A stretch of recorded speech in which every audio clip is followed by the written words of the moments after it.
Russell Carson அப்படின்னு ஒரு அமெரிக்காவில் இருக்கக்கூடிய பெரிய அறிவியலாளர். அவர்கள் சொன்னாங்க, இந்த பூச்சி மருந்து தெளிப்பதன் வழியாக எந்தெந்த உயிர்களுக்கெல்லாம் ஆபத்து வருது, எந்தெந்த உயிர்கள் எல்லாம் கொல்லப்படுகிறதுன்னு ஒரு ஆய்வு நடத்தினாங்க. இந்த பூச்சி மருந்தை எதுக்கு அடித்தாங்கன்னா, ஒரு சிவப்பு எறும்பு வந்து தானியங்களை எல்லாம் சாப்பிட்றதுங்கிறதுக்காக அமெரிக்காவில் அவங்க என்ன பண்ணுவாங்கன்னா, விமானத்தில் வந்து அந்த மருந்தை தெளிப்பார்கள்.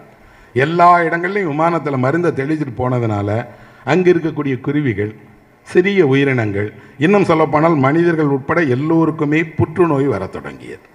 கொஞ்சம் கொஞ்சமாக பறவைகள் அழிஞ்சிட்டே இருந்தது. இதை பற்றி இவர் ஆய்வு செய்ய போனார். ஆய்வு செய்ய போய் இவர் ஒரு 5 ஆண்டு காலம் ஆய்வு செய்து இவருக்கே புற்றுநோய் வந்தது.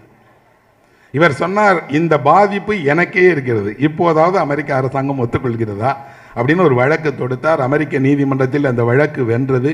அந்த பூச்சி மருந்து தடுக்கப்பட்டது.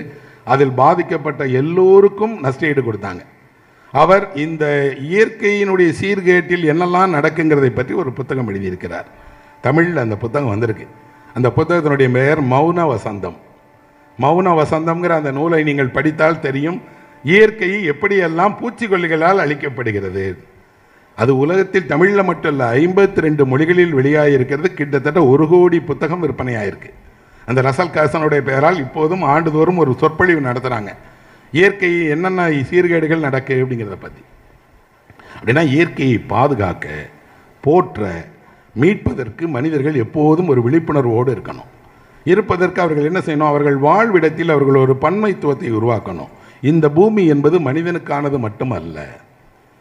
மனிதன் இந்த பூமியில் மற்ற உயிரினங்களை எல்லாம் விட பகுத்தறிவு கொண்டவனாக இருக்கிறான், மேம்பட்டவனாக இருக்கிறான். ஆனால் அவன் எல்லா உயிர்களுக்கும் அதிபதி அல்ல, அதிபர் அல்ல, சர்வ வல்லமை பொருந்தியவன் அல்ல. இணைந்து வாழ வேண்டும்.